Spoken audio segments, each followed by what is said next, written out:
We're going to have a look at the motor prices. So we'll select motors here from the prices menu, and we will see a grid that is full of motors that are stored in the database.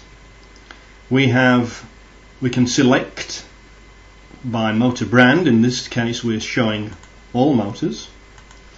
Frame types, again we're showing all.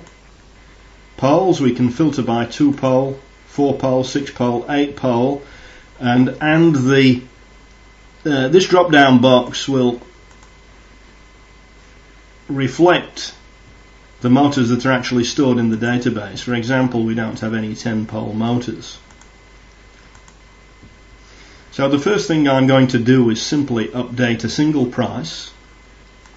So I'm going to update a Brook Series 7 2-pole motor, and I'm going to select, say, any one, it doesn't really matter, but we'll put a price in for this 132 kilowatt motor.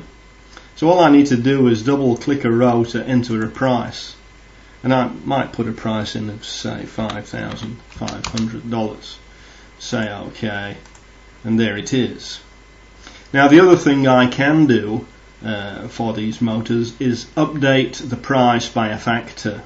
So all I need to do to increase the prices by 10% is put a factor of 1.1 in there, say apply factor, say yes, and these prices have been updated by 10%. Obviously if the price is 0, 10% on top of 0 still gives us 0. Now the other thing we can do with this grid is we can use Excel to enter new motor frames, or change the prices, or change the dimensions. So what we could do is we could use these Brook motors as a template, paste them into Excel, change the make and the type, the price and some of the dimensions within Excel, which is much easier to do, and then we can paste them back into this database. So I'll say select all, and then copy selected. I'll include the column headings because I want to know obviously that the AB dimensions are in that column, and say OK.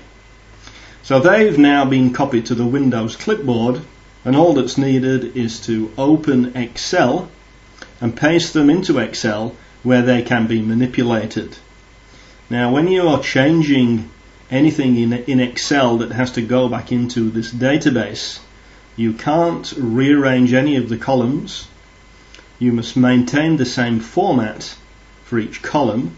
For instance, you wouldn't put text into this price column here and say, for example, not applicable, because that would cause an error when importing the data back in to the database.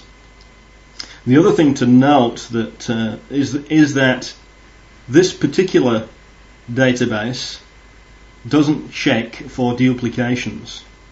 So if I was to paste from Excel now, because this data is still in the Windows clipboard, it will paste in and duplicate all these records. Now I don't want to do that, so what I'll do first is I'll delete all these, so you can select all and then delete them. So we'll say yes. So now we're left with no 2-pole Series 7. So I'll now say paste from Excel, say yes, and we've got them all back again.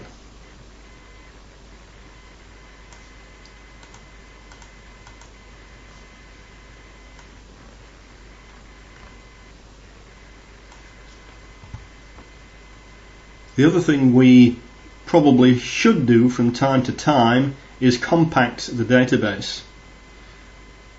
So if we've been doing a lot of deleting and entering of new records from Excel, then there'll be a lot of blank spaces within the database, which takes up time to access the database and slows the computer down somewhat, or slows the selection of motors down somewhat. So we can just use this compact database to get rid of all the spaces and shuffle all the records closer together. So you just click the compact database button, make sure that Centrix is not running. So we just say yes, compaction complete, and it's as simple as that. And we go back to motors, and we finished.